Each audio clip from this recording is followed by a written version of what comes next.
7. Grace bestowed on Mathur in the mood of the spiritual teacher. Back to content. 7. Grace bestowed on Mathur in the mood of the spiritual teacher. I am the self residing in the hearts of all creatures. I am the beginning, the middle and the end of beings. Gita X20. 1. In the company of the Master, Mathur celebrated the worship of Mother Durga at his Janbazar house.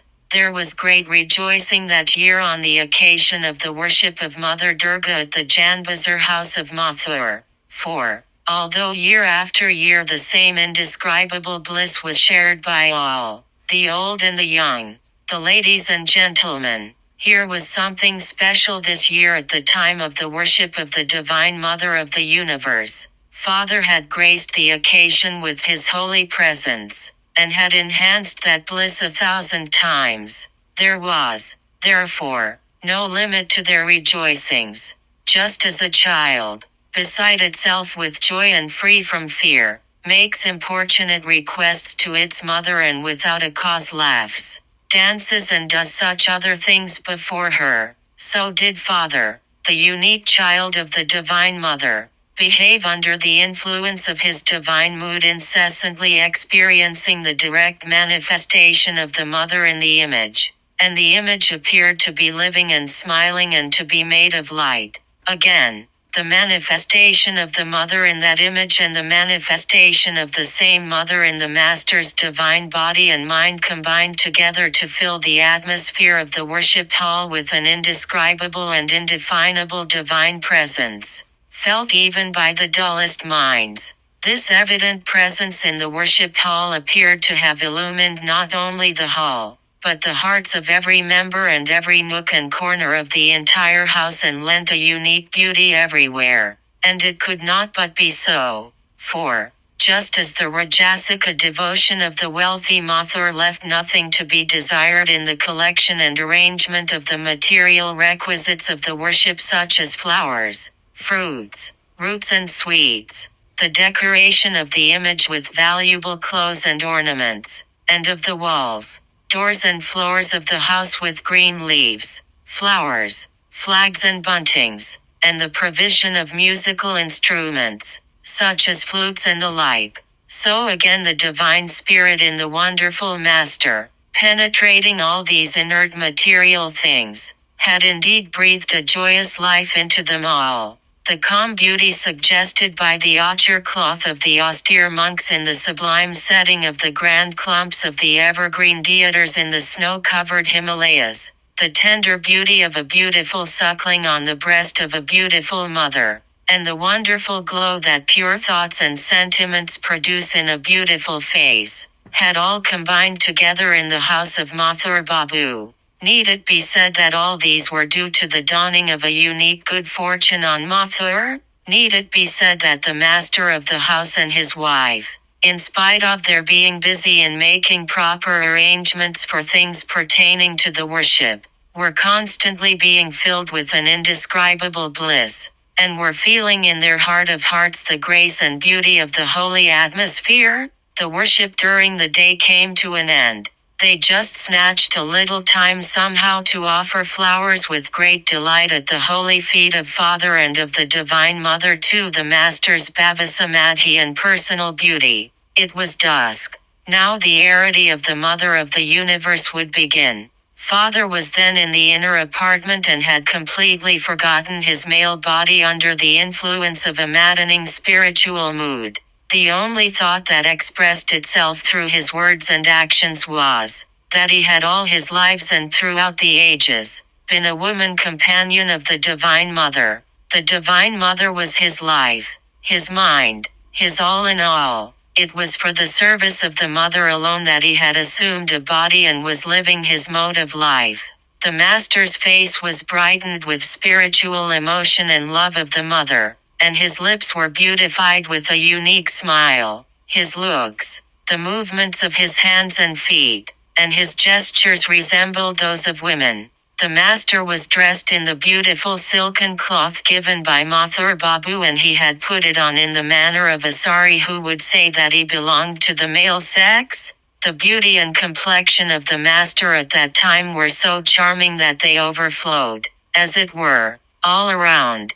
That complexion assumed a brighter hue when there was a spiritual emotion, as if a light came out of his body. People could not turn their eyes away when they saw that beauty and wonder. We have heard from the Holy Mother that the collar of his body and that of the golden amulet, symbolizing his chosen ideal which he used to put on his holy person, mingled together as it were and became one. We have also heard from the Master himself. Ah, there was such beauty then that people used to stare at me. The chest and the face used always to be red, as if a light emanated from the body. As people used to stare, I always kept the body covered with a thick wrapper and asked the Divine Mother importunately, "Here is your external beauty, Mother. Please take it back and give me internal beauty." I used to pass my hand over the body and slapping it again and again say, "Go in, go in." As the result of this the exterior became pale, as you see it. 3 large gatherings of people at Kamarpukur on account of the Master's physical beauty. We remember another event in the Master's life in connection with his personal beauty. At that time the Master used to go every year to Kamarpukur and spend there 3 or 4 months in the rainy season and then return to Calcutta. He went sometimes to the house of his nephew Hriday at the village of Sihar. The path leading to Sihar lay through Jairamvati, the village of his father-in-law. The people of that village made importunate requests to him to stay there for a few days, to which he agreed. Hriday, who was highly devoted to him, used to be always with him and served him in every way. During the period of the Master's stay at Kamarpukur, there used to be crowds of people there continually from morning to evening in order to see him and hear a few words from his lips.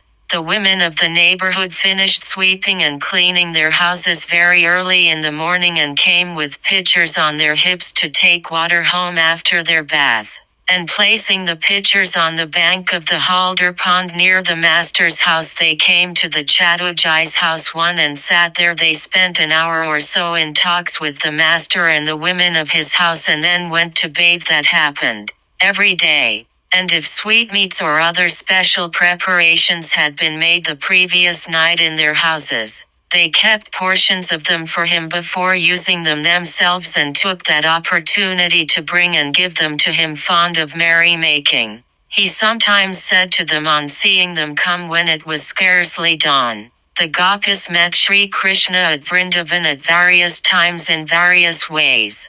We are told that they had their pasture meeting at the time of going to the bank of the Yamuna to bring water, the sunset meeting when the Divine Lord returned with the cows after grazing them, then the dance meeting at night and so on. "So may I ask if it is your bath time meeting?" The women rolled with laughter on the ground to hear it.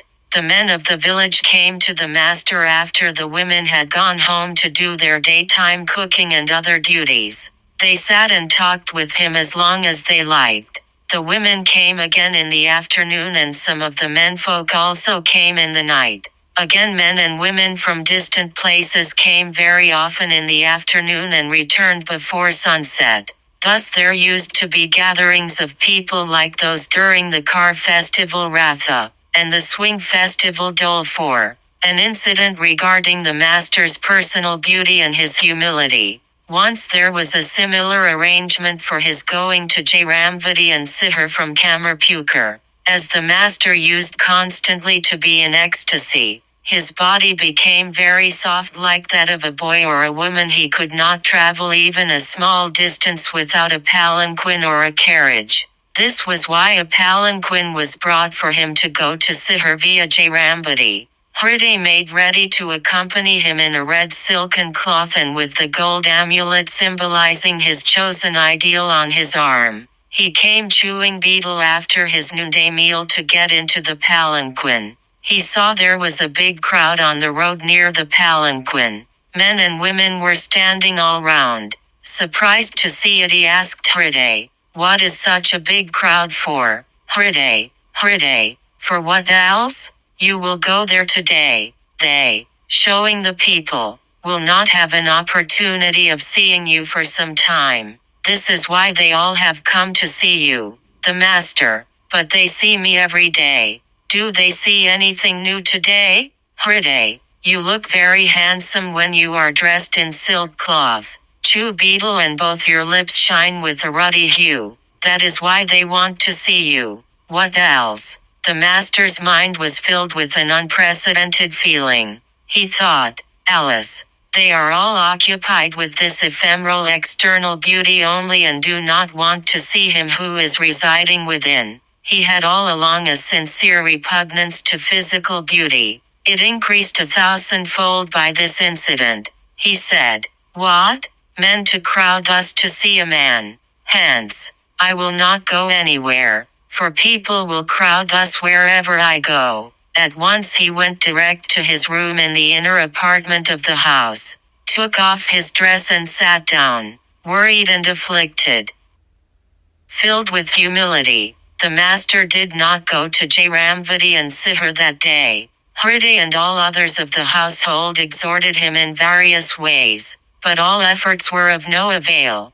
Just once imagine, O reader, what a mean and contemptible idea this divine personage had of his own body, and think of ourselves, how mad after beauty we are, what rubbing and massaging, looking glasses, combs, razors, brushes, powdered pulls, soap, and what a profusion of essences and pomades, and again, in imitation of the West, what an excessive indulgence in the delusion that this cage of bones and flesh one is ourself, and what an inordinate scramble for plunging ourselves headlong into utter ruination through that. To be neat and clean, to have a pure and holy mind, and this excess, do you, my dear sir, take them to be the same? Let us, however, resume our topic 5. Jagadamba Dasi's cleverness in bringing to an end the Master's ecstasy. The arity of the Divine Mother was about to begin,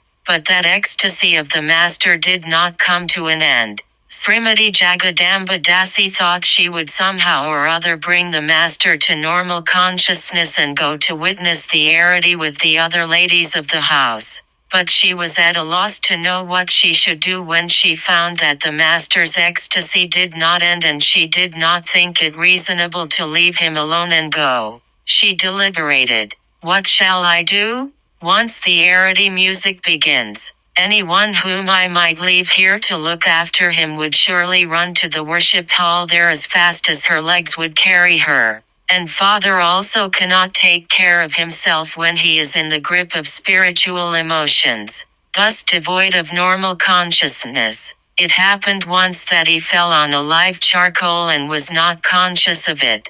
It was only after a great deal of care and treatment that the sore could be healed. If I leave him alone, any similar disaster might happen on this happy occasion. What then? And what will my husband think? She was thinking thus when a plan suggested itself to her. Taking out hurriedly all her precious ornaments and putting them on his person, she began to whisper again and again into his ears, "Let us go, father. Mother's arity is to begin soon. Will you not fan mother with the chamara?" 6. The manner of the Master's coming down from the state of samadhi is in accordance with the scriptures. It was always observed that, however much the Master might have been devoid of normal consciousness under the influence of spiritual moods, however far his mind might have traveled from those things, persons or ideals on which his mind had begun to be concentrated, it was invariably attracted back to and understood those forms or ideas.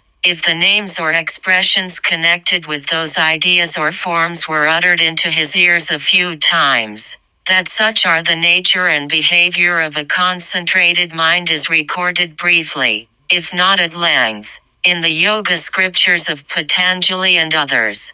The reader well versed in the scriptures, therefore, will not take long to understand such behavior of the Master's mind, and those who have as a result of many virtuous actions attained a little of mental concentration in their lives will more easily understand it. Let us, therefore, follow the subject of which we were speaking. 7. The master fanned the goddess Durga with a chamara in the spiritual attitude of a woman friend.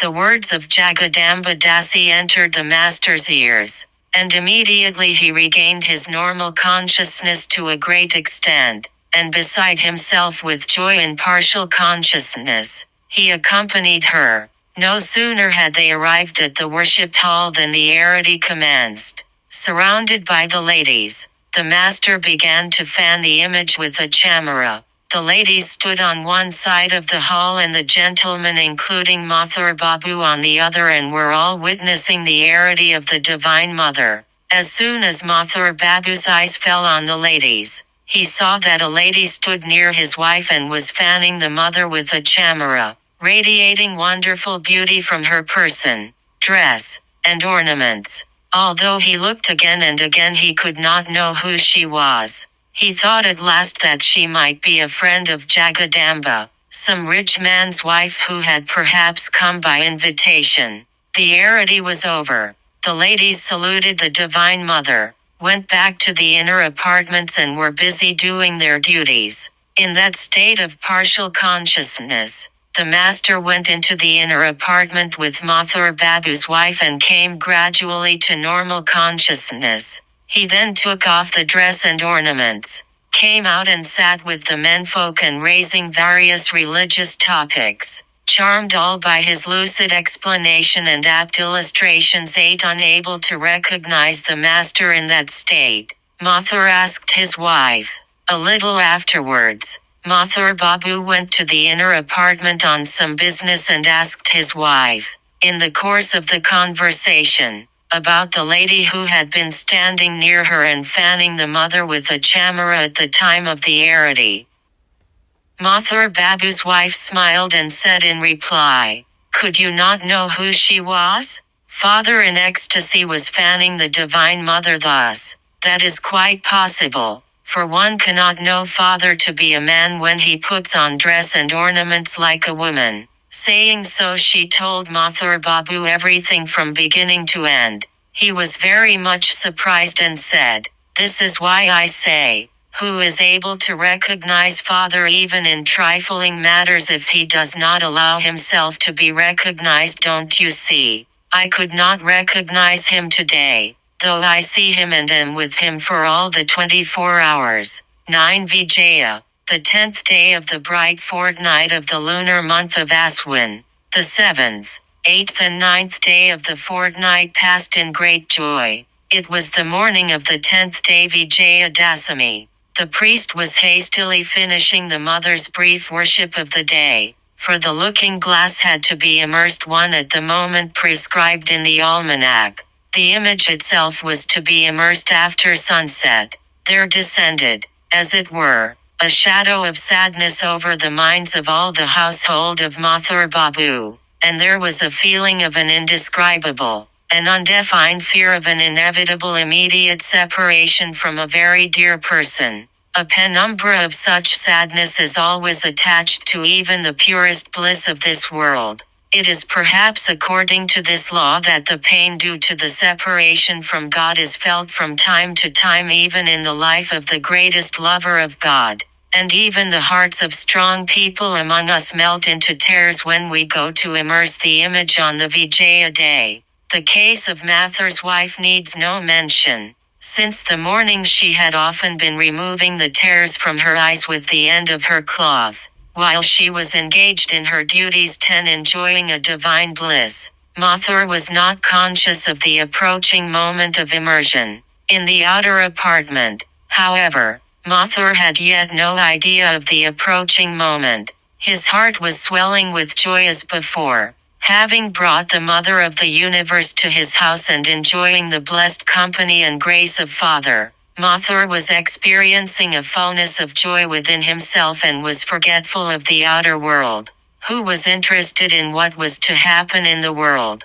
And where was the need? His days would undoubtedly pass in that way in the company of the Divine Mother and Father. Just at that time word came from the priest that the immersion ceremony of the mother was just about to take place, and would the Babu be pleased to come down and pay his obeisance and reverence to her 11 Mathur's determination not to immerse the image of the mother. Mathur could not even understand at first what was said to him. When he came to understand it after questioning those about him, he became conscious of the fact that it was the 10th day, the Vijaya, and as soon as knowledge dawned upon him, he was stunned, as if he had received a severe blow on his head. Filled with grief and pain, he began to think, Mother to be immersed today? Why? By the grace of Father and the Divine Mother I stand in need of nothing. The want of mental bliss that was there has,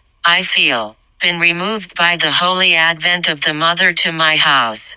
Why should I then court dejection by immersing the Mother? No, I cannot break up this fare of bliss. Oh, the immersion of Mother. I feel suffocation even to think of it. Mathur was thus revolving such thoughts in his mind and shedding tears. In the meanwhile, time was nearly up. The priest was sending word every now and then. Babu, please do come once and stand. The Mother's immersion will take place. Mathur felt much annoyed and sent word. I will never allow anyone to immerse the Mother. The worship will continue as it is going on now. If anybody immerses the Mother without my approval, a grievous disaster is sure to happen. There may even be bloodshed and murder. Saying so, Mathur sat in a very stern mood. Seeing his master in this strange mood, the terrified servant moved away, and going to the worship hall told the priest everything. All held their breath. 12 Mathur's reply to the persuasion. All of them consulted together and sent those members of the household who were held in respect by Mathur to persuade him to agree to the immersion. They also went and tried, but failed to change his mind. The Babu said, Why? I shall perform the daily worship of the Mother, as I have the means therefore by her grace. Why should I bid goodbye to her? What, therefore, could they do? They came back and arrived at the conclusion that his brain was deranged. That conclusion apart, what was now the way out? Everyone of the household knew the rash Mathur very well. Everyone knew that when angry he bade goodbye to his reason and understanding. Who was going to incur his displeasure by ordering the immersion ceremony of the deity without his approval? Nobody came forward to do that. Exaggerated news reached the mistress of the house. Overwhelmed with apprehension and alarm, she requested the master to try to persuade him. For who? But Father, was there to save them from danger? Who knew if the Babu's brain had not really been deranged? 13 The master persuaded Mathur. The master came and saw that Mathur was deeply absorbed in thought and pacing up and down the room with his face somber and eyes red. As soon as he saw the master, Mathur came up to him and said, Let them say whatever they like. Father, I cannot bid goodbye to Mother before I breathe my last. I have told them I shall perform her daily worship. How can I do without Mother? Passing his hand over Mathur's heart, the master said, Oh, is this your fear? But who says that you will have to be without Mother? Moreover, where will she go even if the ceremony of immersion be gone through? Can a mother afford to be away from her child? Sitting in the outer hall, she accepted your worship these 3 days. She will now be nearer to you. Sit in your heart, and accept your worship. 14 The strange power of the words and touch of the Master. It is difficult to explain what a marvelous charming power there was in the words and touch of the Master. It was seen on many occasions that a visitor was engaged in a heated discussion with the master and was by no means inclined to accept his conclusion, when the latter would cleverly touch the other's person, and immediately the strong tendencies of his mind due to which he had held contrary views would vanish, leading him to wind up the arguments and to accept the master's view unreservedly. He said to some of us on this matter, Do you know why I touch people that way when I speak? I do it so that the power by virtue of which that obstinacy is persisting in them might lose its force and they might realize the truth rightly and accurately. We have seen and heard many instances of how, by a mere touch, he used to diminish, and sometimes even destroy forever, the strength of powers standing as obstacles in the other's path to the realization of truth, by drawing those powers to himself. We have noticed that the very words which, coming out of other people's mouth, produced no emotion whatever in anybody's mind, coming out from the Master's mouth, have made deep impressions on others' minds and changed the courses of their lives from that very moment. We shall try to tell the reader these things on some other occasion. Now let us go on with Mathur Babu's story 15. How Mathur regained his normal consciousness. By the touch and words of the Master, Mathur gradually regained his normal consciousness. We do not know if he regained it as the result of any kind of vision produced by the Master's will and touch, but we think this probable. It seems to us that the joy in his heart increased 100-fold only because he saw the form of the Divine Mother existing in the cavern of his heart, illumining it with an effulgence never known before, as a result of which his keen eagerness to retain the image diminished. A true spiritual teacher thus draws the attention of the disciple to the splendor of a higher ideal. The spiritual moods and visions of a lower plane then fall off naturally from his mind. 16. The firmness of Mathur's faith in the Master was the result of his having tested him. There is no doubt that Mathur's devotion to and reliance upon the Master were the results of his variously testing him. Strange though it might appear to us, he tested the Master in every manner, by offering him wealth, beautiful women and unlimited mastery over himself and all his household, as also by freely spending money on his relatives, such as Hriday and others, and found that he was, unlike others, above all temptations. He saw also that before the Master's discerning eye, the cloak of insincere love and devotion could not conceal its real nature for long. On the contrary, if, after committing misdeeds like homicide and other heinous offenses, anybody sincerely and open-heartedly took refuge in him, he pardoned him all his offenses and cordially accepted him, granting him the power of recognizing and comprehending higher ideals day by day. He would find to his surprise that what had been impossible became possible for him now by virtue of a wonderful and known power, which was the Master. 17. Mathur's desire of having ecstasy, keeping the company of the Master and observing his experience of unlimited bliss. Mathur, though a worldly man, once had a desire to experience and understand for himself what that experience was. He then had the firm conviction that Father could make all persons experience it at his mere will, for the Master himself was all the deities, Siva, Kali, Krishna, Rama. Where was then any obstacle to divine visions? Was it strange then that he could show by his grace to anyone any of his own forms? This conviction was, in truth, a matter of no small wonder. All those who were in his intimate company came gradually to have that conviction. Everyone thought that he could by his will even make the impossible possible, that he could make anyone realize any truth of the spiritual world it is ordinarily difficult for one to produce. Such a conviction by virtue of one's spiritual power and strength of pure character in the mind of even a single individual, not to speak of many. This is possible with the incarnations of God alone. This is no less than a proof of their being incarnations of God.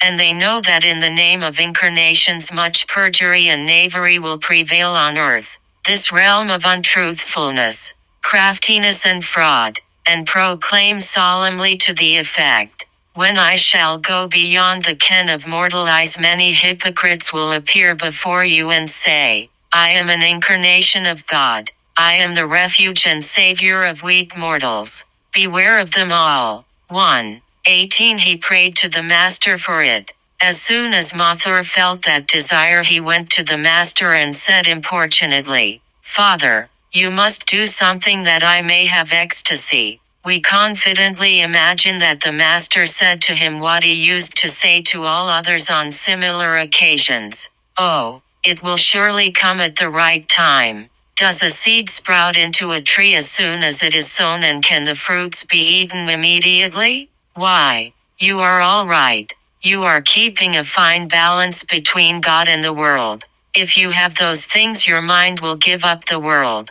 Who will then take care of your estate and other property, which is sure to be plundered and enjoyed by all and sundry? What will you do then? 19. The master dissuaded him by quoting the example of the Gopis and Uddhava. But who gave ear to those words that day? Mothur was importunity itself. Father must make him attain ecstasy. When he found that such dissuasion produced no result, the master raised the topic to a higher pitch. "Ah," said he, "do devotees want to see him? It is the privilege to serve that they want. Direct experiences produce fear through the knowledge of the powers of God, and love for him gets suppressed." Krishna went away to Mathura, and the Gopis were overwhelmed with the pang of separation, and he sent Uddhava to console them. Uddhava was a person of Vedantic knowledge. He could not appreciate the spiritual attitude of the Vrindavan people, viz., shedding tares, feeding and dressing Krishna, and the like. He looked down upon the pure love of the Gopis as something inferior and within Maya. Uddhava also would learn by experience. That was also another consideration in sending him. Uddhava came and began to console the Gopis. "Why do you behave this way and call on Krishna repeatedly? Do you not know that he is the divine Lord and is all-pervading? It cannot be that he is at Mathura and is not at Vrindavan. Instead of giving yourselves up to sorrow and despair, just once shut your eyes and see that one, dark blue like a newly-formed cloud, playing on his flute and with the garland of wild flowers on, is always there within your heart." "Uddhava," said the Gopis, when they heard this, "you are a friend of Krishna and a man of knowledge, and you to speak like this. Are we persons given to meditation or persons of knowledge? Or have we got him by practicing japa, austerities and so on like the rishis and munis? We actually adorned and beautified him, fed and dressed him, and yet are we to do these acts in meditation? Can we do so at all? Have we that mind with which we can meditate and perform japa? It was long ago dedicated at the lotus feet of Krishna. Have we got anything to call our own so that we can attribute I consciousness to it and perform japa?" Uddhava was surprised to be told so. He then understood the depth and nature of the love of the Gopis for Krishna, saluted them as his spiritual teachers, and returned. Consider, do true devotees want to see him? They feel the highest bliss in his service only. Beyond that they do not want anything, visions and the like. They hamper their spiritual relation of love with him. When Mothur could not be dissuaded even by this, the master said, "I know nothing, my dear. However, I shall tell mother and she will do whatever she likes." 20. Mothur's ecstasy and his prayer to the master. Mothur then had ecstasy after a few days. The master told us, "He sent for me. When I went I found that he was, as it were, a different man. His eyes were red and tears were flowing. Speaking of God, he was shedding floods of tears. And his heart was trembling with quick pulsation. When he saw me he clasped both my feet and said, 'Excuse me, Father, I admit my defeat. I have been in this condition for the last 3 days. I cannot apply my mind to worldly affairs in spite of all my efforts. Everything is getting spoiled everywhere. Please take back the ecstasy conferred by you. I don't want it.' 'Why?' said I. 'Did you not pray for ecstasy?' He then said, 'Yes, I did so, and there is also bliss in it. But of what avail is it? Everything is going to be spoilt on this side. This ecstasy of yours, Father, becomes you only. We don't want all these things. Please take them back. I then laughed and said, I told you so previously. Yes, Father, said he. But did I understand then so clearly that something like a ghost would possess me and that I should have to take every step according to its whim all the 24 hours and could do nothing even if I had a mind to? I then passed my hand on his chest. 21 None but a man of renunciation can maintain bhava-samadhi. It will not do simply to have bhava-samadhi. How many are the people who can bear the power of its urge? How many can retain it? It is impossible to do so, as long as there is the slightest worldly desire. That is why the scriptures ask the pilgrim on the path to the realization of God to be free from desires even at the outset. Tyajanake amrita tvamanasa. It is detachment and renunciation alone that can give immortality. A samadhi of a lower plane may be had by the momentary exuberance of emotions, but it cannot be maintained in a man in whom masses of desires for wealth, respect and the like abound. Acharya Sankara says, 2. The crocodile of desire clutches by the neck those who proceed to cross the sea of the world without taking with them the antidote of detachment for their journey, makes them turn round and forcibly drowns them in the unfathomable waters of that sea. 22 An example of this, the story of a young devotee brought to the Kasipur garden. We add below one of the many instances of this truth we had observed while we were with the Master. He was then staying at the Kasipur garden. One day a few Vaishnava devotees came with an absent-minded young man. We never saw them come before. The reason why they came was that they wanted to show the young man to the Master and know the Master's opinion about the strange spiritual state that had suddenly come upon him. Word was sent to the Master and he saw the young man. The face and chest of the young man were red, and he was seen taking the dust of the feet of all with humility. As he was repeating God's names he was having frequent tremors and horripilations, and both his eyes were reddish and a little swollen owing to an incessant flow of tears. He was of dark blue complexion, was neither fat nor thin, and had a tuft of hair on his head. His face and limbs were graceful and well built. He was wearing a white cloth without borders which was not very clean and had, we remember, no wrapper for his upper garment and no shoes. He seemed quite indifferent to the cleanliness or preservation of his body. We were told the high-strung state had come on him suddenly when one day he was singing the praises of Hari. Since then he had been virtually taking no food and having no sleep. He was weeping day and night and rolling on the ground because God was not realized. He had been in that state during the last few days. 23. The Master's power of recognizing the changes brought about by an excess of spiritual emotions. The spiritual teacher is indeed the physician of the world disease. We have seen in nobody but the Master such a power of noticing and diagnosing physical changes produced in man by the prevalence of spiritual emotions.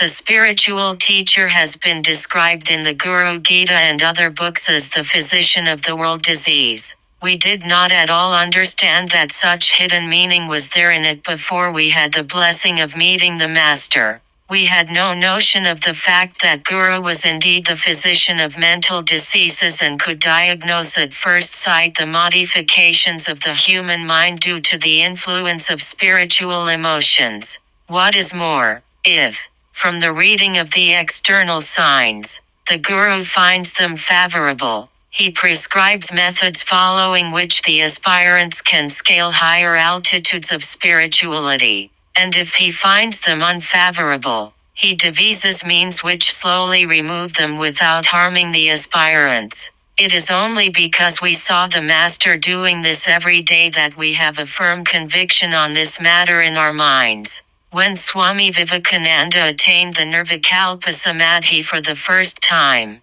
we saw the Master prescribe immediately, "Do not take food out of anybody's hands now for some days. Cook your own food."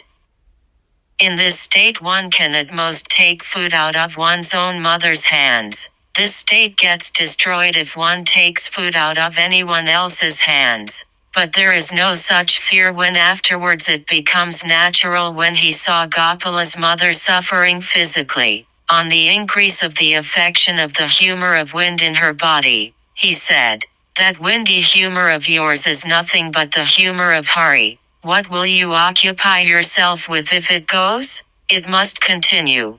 But when you feel the pain unbearable, eat something." When he saw that a certain devotee's mind could not merge in God, forgetting the body owing to a firm habit of observing external purification and attachment thereto, he prescribed privately, "Call on God once by making a mark on your forehead with the clay of the place where people answer nature's calls." Seeing that an unrestrained bodily agitation during Sankirtan was adverse to the progress of someone, he scolded him and said, "Ah, you wretch, you have come to show off your spiritual emotions to me. Do spiritual emotions ever produce these agitations? One then merges completely and becomes motionless. What is this? Be calm and tranquil to the others. Do you know what kind of spiritual emotions these are?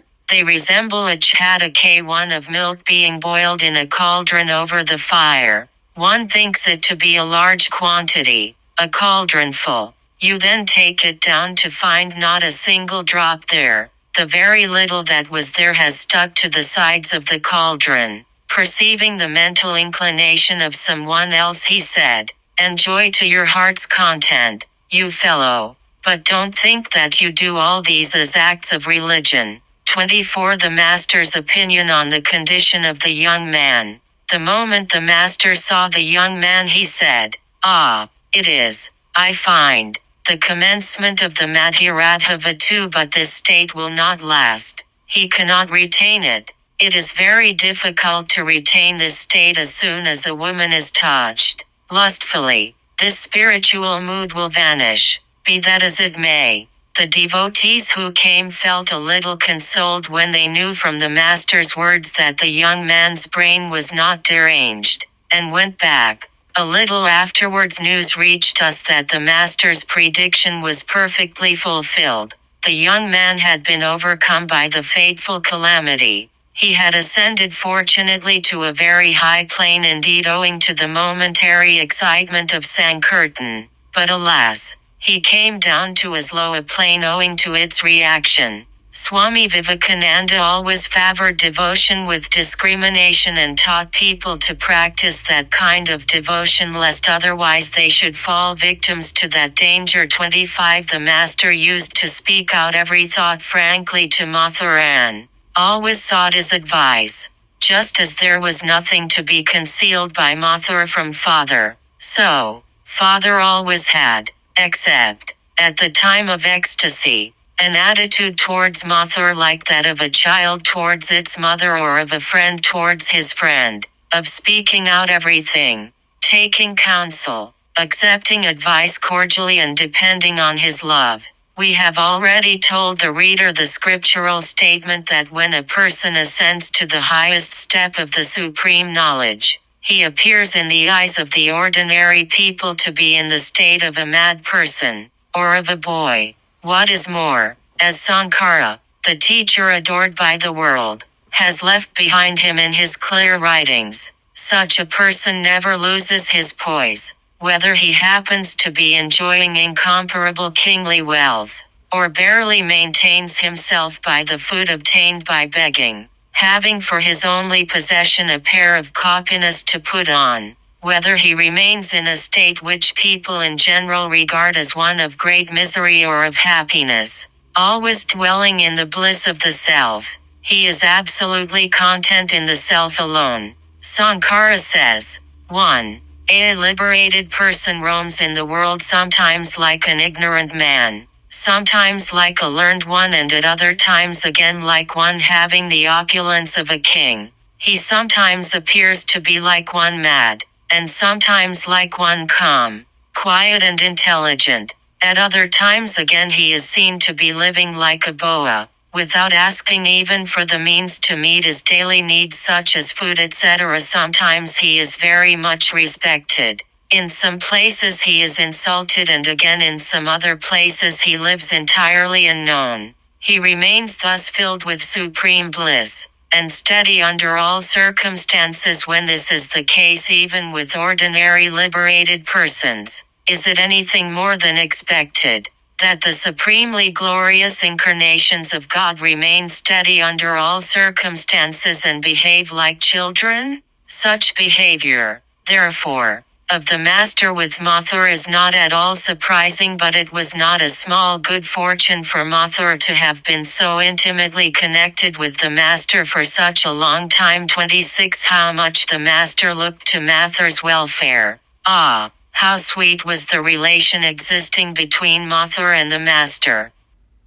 If the Master required anything, he immediately asked Mathur for it at the time of his sadhana and even afterwards. About the visions or the spiritual moods that were experienced by him at the time of ecstasy or at other times he used to ask Mathur, "Will you please tell me why such a thing happened? Please say what you think of that," and so on.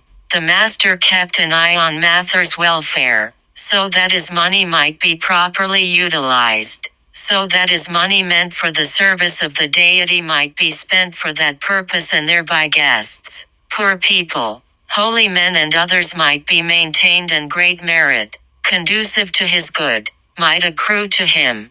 We have heard similar things even at the time when we were living with the Master long after the virtuous Rani Rasmani and Mathur had passed away. We got indications of that attitude of the Master from time to time. It will not be out of place here to give one example. 27. An example. The Master anxiously asked for and had the prasada on the occasion of the worship of Palaharini. From the time of Mathur it had been arranged that daily after the food offering and other services in the temples of Kali and Radha Govinda had come to an end, a big plateful of boiled rice and other preparations and another plateful of fruits, sweets, etc., should be sent to the Master's room, so that the Master himself and others with him might partake of that consecrated food. Besides that, a part of the special food that was offered on special occasions to Mother Kali and Radha Govinda used to be sent to the Master. It was the rainy season, the day of the worship of Palaharini. It was customary to celebrate the occasion on a small scale in the temple every year. There used to be a special worship of Kalika, the Mother of the Universe, and various kinds of fruits and roots were offered to her. On this occasion also the same celebration was gone through. Flutes and other musical instruments were being played in the Nahabad. Swami Yogananda and some other devotees were there with the Master that day. 28. On special ceremonial occasions the Master used naturally to have special bhavasamadhis. Particular characteristics of particular deities used to be manifested in the Master's body and mind on particular ceremonial occasions.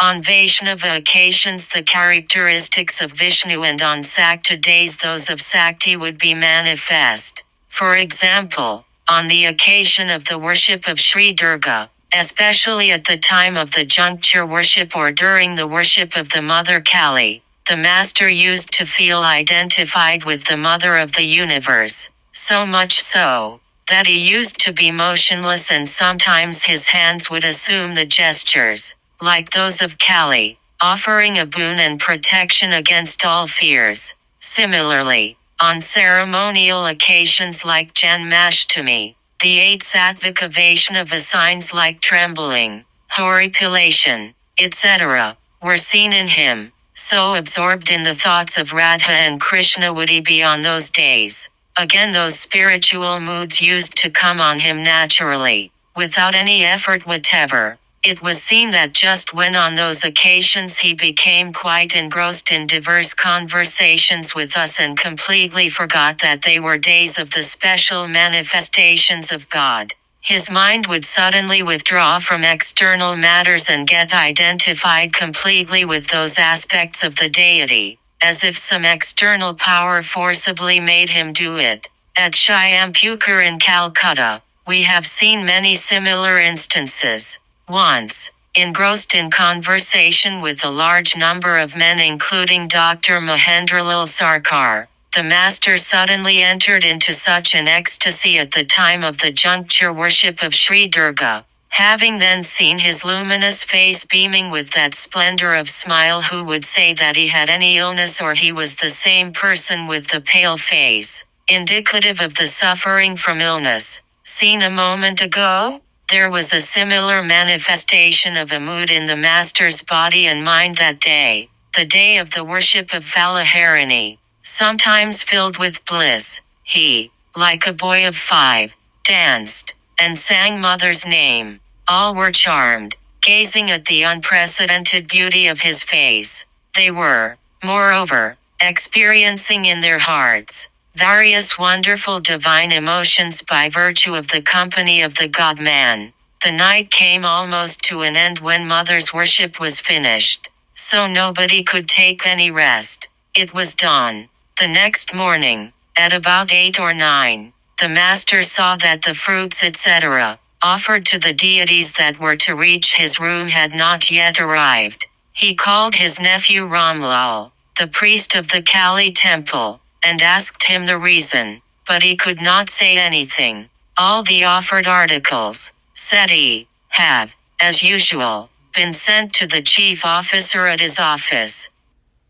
They are being distributed from there and everyone is getting the share he is entitled to, according to the established custom, but I cannot say why it has not reached here even now. The master was uneasy, nay, troubled, about it. He asked many persons one after another, why has Prasada not yet come from the office, and went on talking about it. He waited a little, but when he found that it had not reached him even then, he put on his slippers and himself went to the chief officer. He asked the officer, "Hello, how is it that the prasada due to that room, showing his room, has not yet been sent as usual? Has there been a mistake? It is wrong that such a long-standing arrangement should be upset through a mistake." The officer looked small and said, "Has it not yet reached there? It is very wrong. I am just now sending it."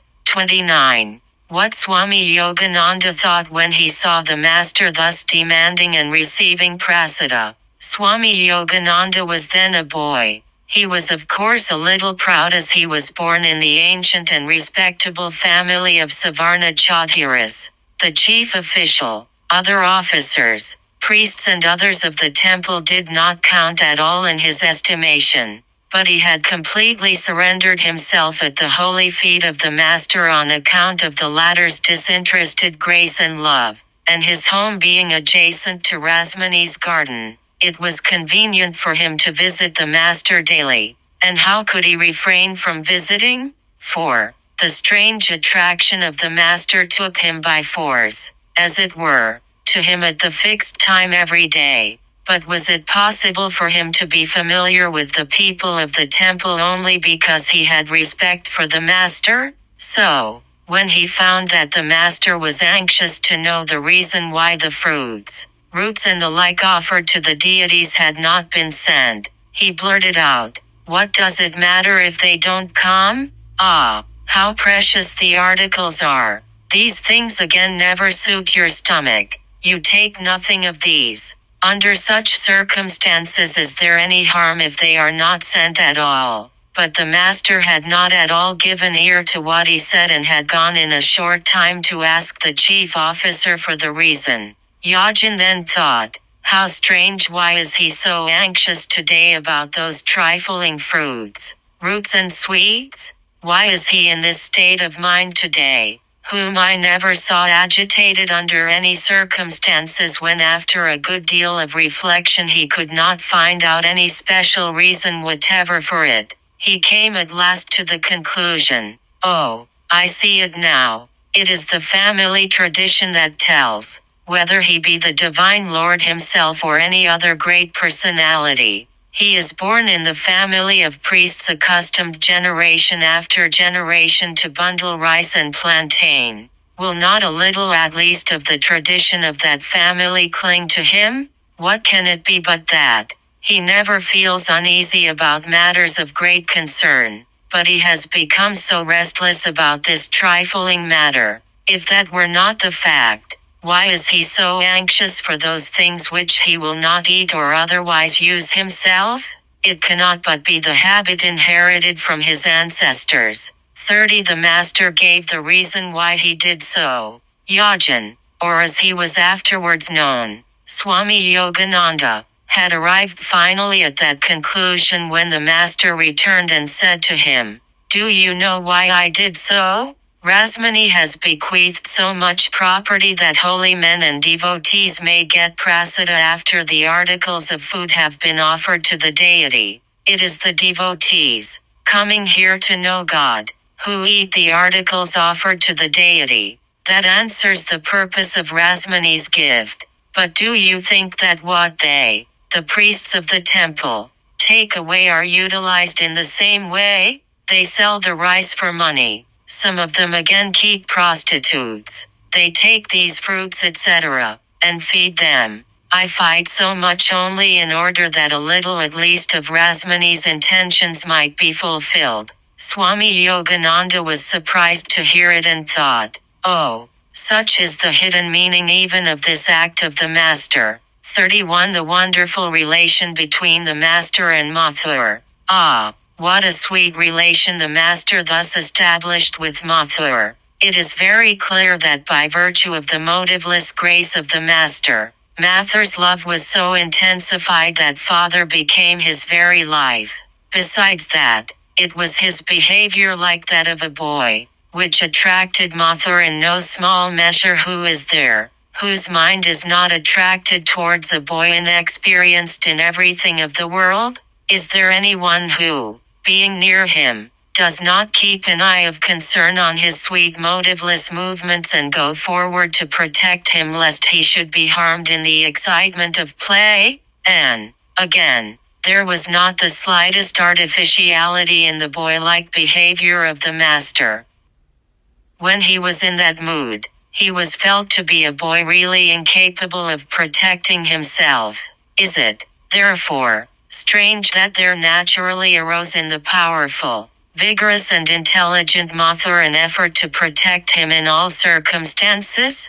Therefore, just as on the one hand, he depended on the master's divine power, so, on the other hand, he always kept himself ready to protect father whom he knew to be like an inexperienced boy. When Mathur saw that there was thus a strange juxtaposition in father of the out-knowing nature of the spiritual teacher and the little knowing nature of a boy, he perhaps came to some such conclusion as this, that he would have to protect father as regards all worldly matters including his personal safety, while father would protect him regarding subtle spiritual things lying beyond human vision and power. We, therefore, see clearly that Mathur's love for father assumed an unintelligible nature. The strange father was a wonderful meeting ground of a very complex aggregate of contrary attributes such as godhood and manhood,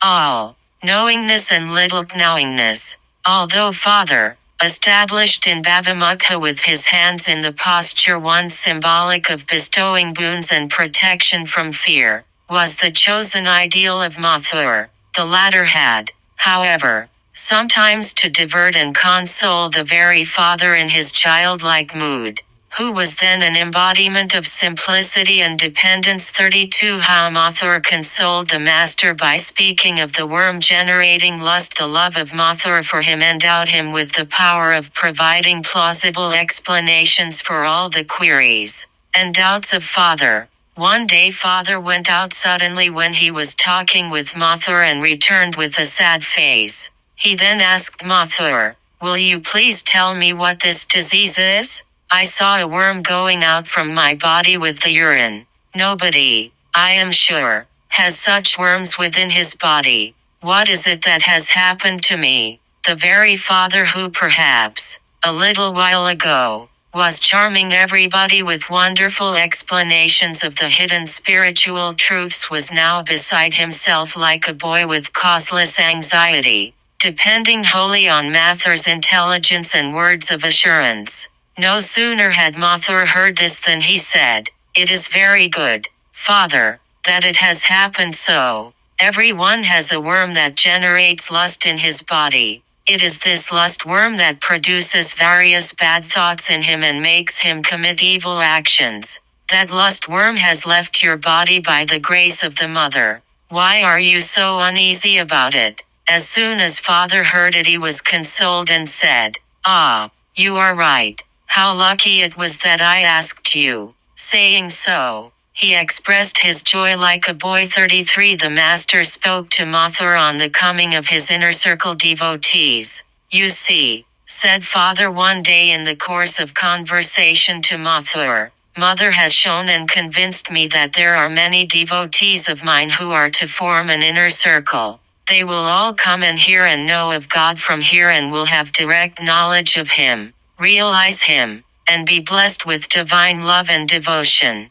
Mother will sport in various ways with this case and will do good to many. This is why she has not broken it and has kept it even now. What do you say, are all these mere hallucinations of the brain or real and true perceptions? Please tell me that." "Why, Father," said Mather, "should they be hallucinations? When Mother has not shown you anything deceptive up to this time, why should this only be wrong? This also will prove to be true, but why is mere this delay in their coming? Let them by all means come soon. Let us be happy with them." Father was also convinced that the Divine Mother had shown him true things. He then said, "I don't know when they will come. Mother has said so. She has shown me that whatever is to happen by Mother's will happen." 34 An example of the Master's boy-like nature. The incident of plucking the green sesame. Rani Rasmani had no son, but had 4 daughters. Mathur Babu married the third, and after her death, the youngest daughter, the intelligent Rani, fixed and marked in her lifetime the share of the estate for each of the sons-in-law, lest there should arise a dispute among them over the estate. One day after the estate had been thus divided, Mathur Babu's wife, or as she was known in the family, the third mistress, went to bathe in a pond in another share of the estate, saw a luxuriant growth of the green sesame there, plucked some and brought it away with her. It was the Master only who saw her do it. As soon as he saw her doing that, he was extremely worried. The third mistress, thought the Master, has taken another's property without asking her for it. It is immoral. She did not think it an act of theft to take another's property without her knowledge. And, again, why should she covet another's property? He was thinking thus when he met that daughter of the Rani to whose share the said pond had fallen. The Master narrated to her immediately the whole incident. She could not control her laughter at hearing it and seeing that serious mood of the Master, as if the third mistress had acted very wrongly. She said humorously, "Ah, the third mistress acted very wrongly, Father."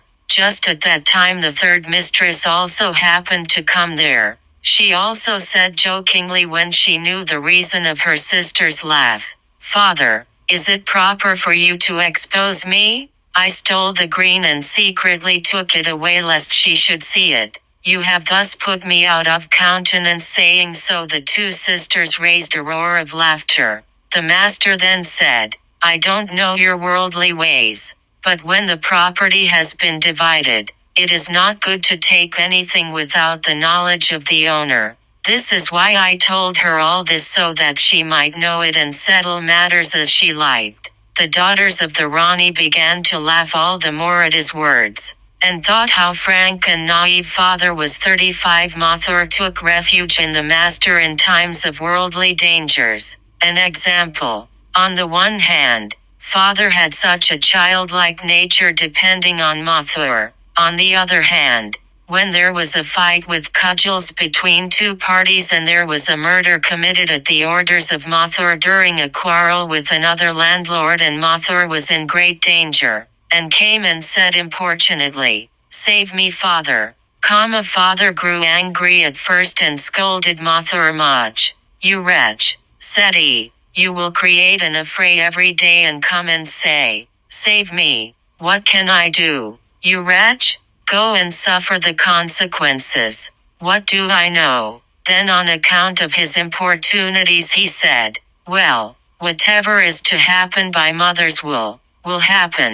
And as a matter of fact that danger passed away. 36 An example of the miserly Mothur's ungrudging expenditure of money. Many are the examples that can be given of both kinds of characteristics of the master. Having had these experiences, Mothur was firmly convinced that by the grace of the multiform Father it was that he possessed whatever he had, namely, wealth, respect, power and everything.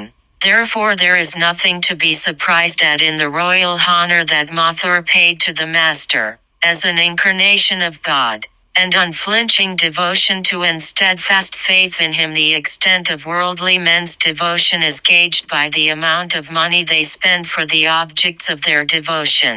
Besides, Mothur was a little miserly, as clever, calculating and intelligent worldly people generally are. But it is very clear that Mothur's faith and devotion were indeed sincere when we see how unstintedly he spent money on Father. Mothur once dressed him in beautiful attire and seated him to witness a yatra performance, placing before him full 100 rupees or more in stacks of 10 rupees each for him to give as rewards to the singers and actors. Father went on listening to the yatra, and when he experienced deep spiritual emotions or was charmed with some captivating songs or speech of an actor, he immediately pushed the entire sum of money with his hand towards the person concerned and rewarded him with that.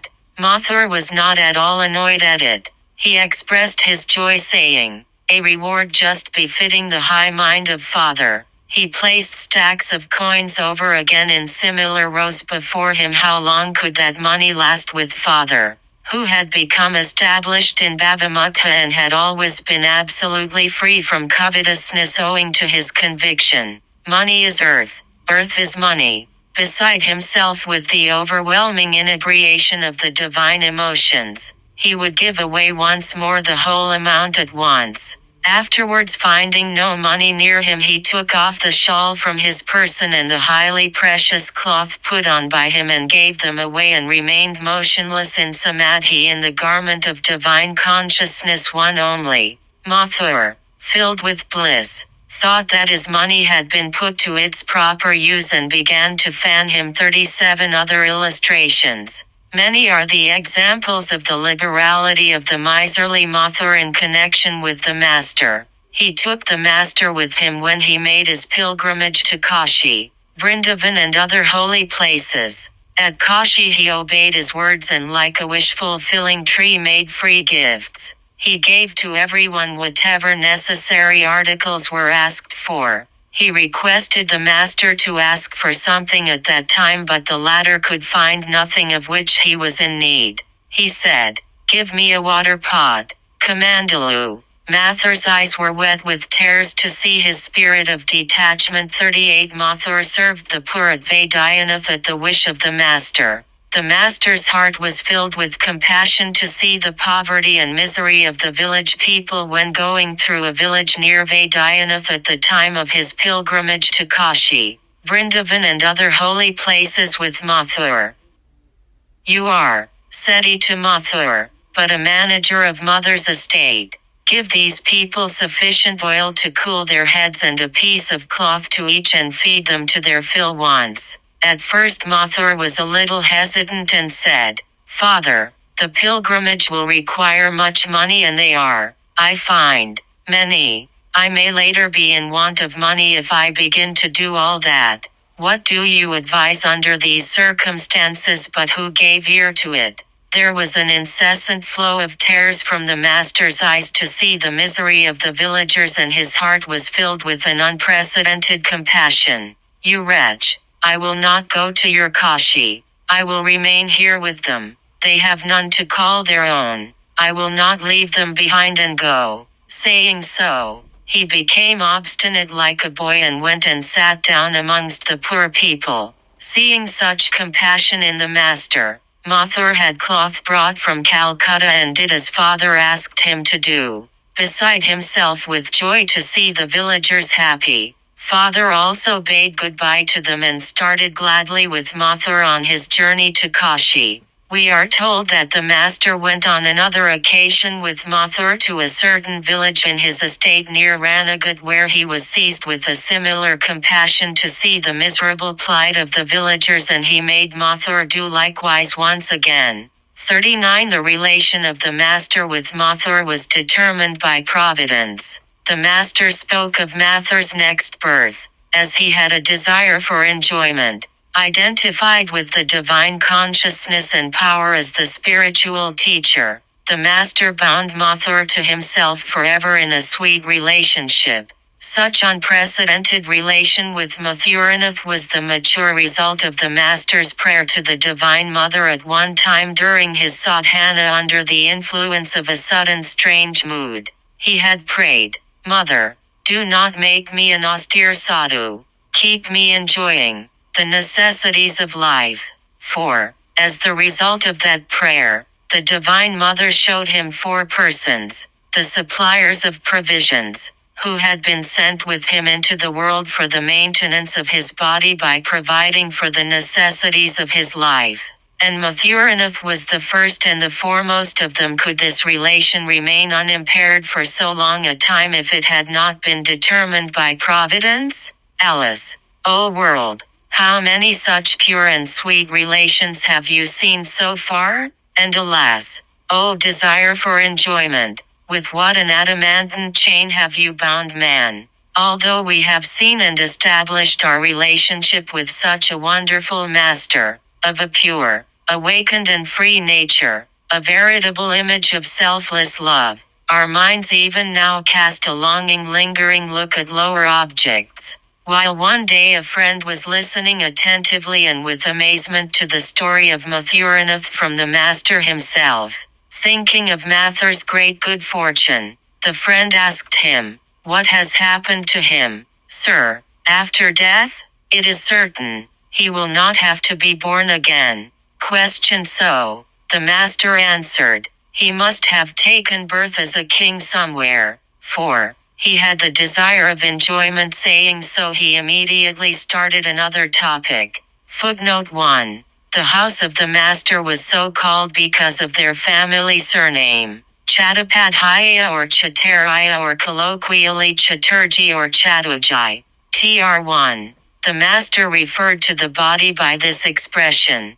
Tr1. A pot, full of water, is kept in front of the image, and a looking glass is held over it in such a way as to catch the reflection of the image, when it is immersed in the water. This is what is known as the looking glass immersion of the mother.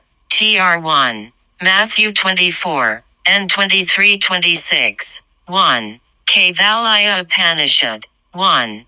2. Narayana Upanishad. 11. 3. 2. Vivekachudamani. 79. 2.